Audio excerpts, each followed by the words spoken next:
Assalamualaikum Ibu. Waalaikumsalam, perkenalkan Ibu, nama saya Bida Nabila, saya bidan yang berjaga pada siang hari ini. Bagaimana Ibu, apakah ada yang bisa saya bantu?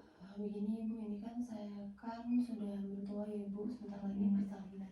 Saya merasa takut menghadapi persalinan Ibu, saya ingin konsultasi dengan Ibu bagaimana solusi atau mungkin yang bisa saya lakukan. Gitu.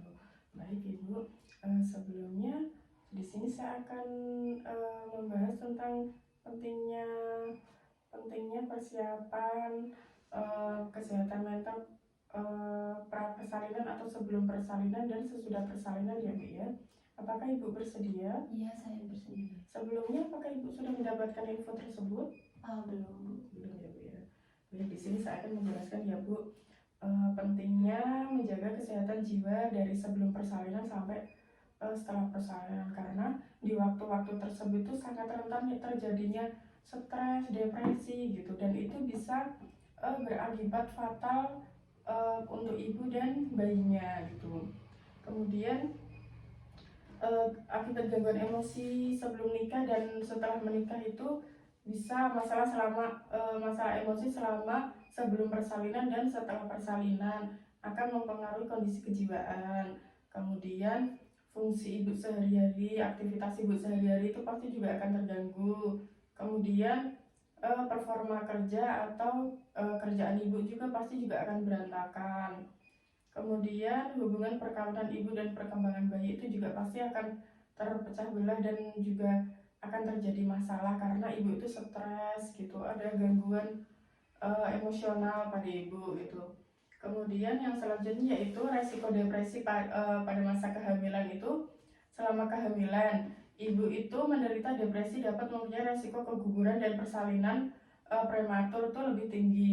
Jadi kalau ibu pada masa kehamilan ibu tuh stres, depresi, itu tuh juga bisa berpengaruh pada janin ibu. Jadi nanti janinnya bisa lahir prematur. Kemudian bisa juga mengalami keguguran. Kemudian faktor risiko gangguan emosi sebelum persalinan itu misal setelah persalinan, karena adanya perubahan hormon ya ibu ya, dan perubahan peran sekarang dari yang sebelum jadi ibu dan menjadi ibu. Kemudian ada tantangan dalam merawat bayi dan masalah pada keluarga, misal kayak didukung oleh adat istiadatnya di sana bagaimana. Kemudian ibu juga dapat beresiko lebih tinggi menderita gangguan keadaan emosi. Jadi emang harus benar-benar dipersiapkan ya Bu ya, jangan sampai ibu itu stres gitu.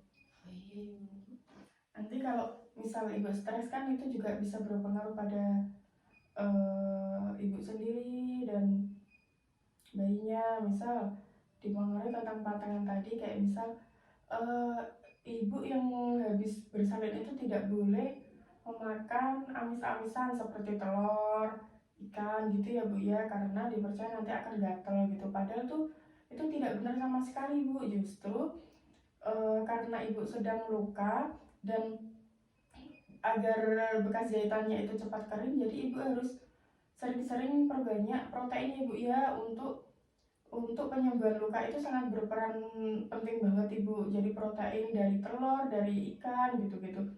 Jadi itu mitos ya Bu ya, kalau misal ikan dan telur itu nggak boleh dikonsumsi karena nanti akan gatal-gatal apa gimana gitu. Nah justru gatal-gatal itu merupakan sifat atau ciri-ciri penyembuhan ibu. Jadi itu tidak ada masalah ya Bu ya. Nanti pokoknya ibu pikirannya yang relax, jangan stres. Makan apapun boleh asal dalam batas normal dan tidak berlebihan, asal selama tidak ada alergi. Jadi ibunya sehat, nanti bayinya juga sehat gitu Bu. Jadi tidak ada masalah apapun gitu. Bagaimana Ibu? Apakah ada yang belum paham? Sudah paham Ibu. Sudah paham ya Bu ya. Ya. Saya izin melakukan evaluasi ya Bu ya. Tadi itu kan sudah saya jelaskan tentang pentingnya kesehatan mental sebelum bersalin dan persalinan.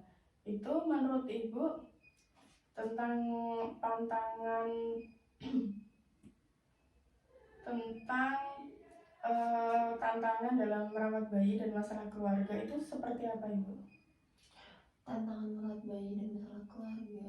Iya. Kalau merawat bayi mungkin kan apalagi gitu saya ibu hamil pertama ya Bu ya, dimana saya itu belum terbiasa merawat bayi, kemudian dari saya yang hanya berdua terus terfokus untuk merawat bayi, jadi diri saya dan diri saya itu kan pasti akan mempengaruhi psikologi saya Ibu ya.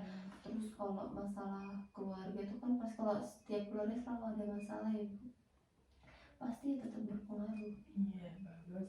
Saya rasa Ibu sudah paham ya Bu ya. Nanti jika ada yang ingin ditanyakan Ibu bisa datang ke sini.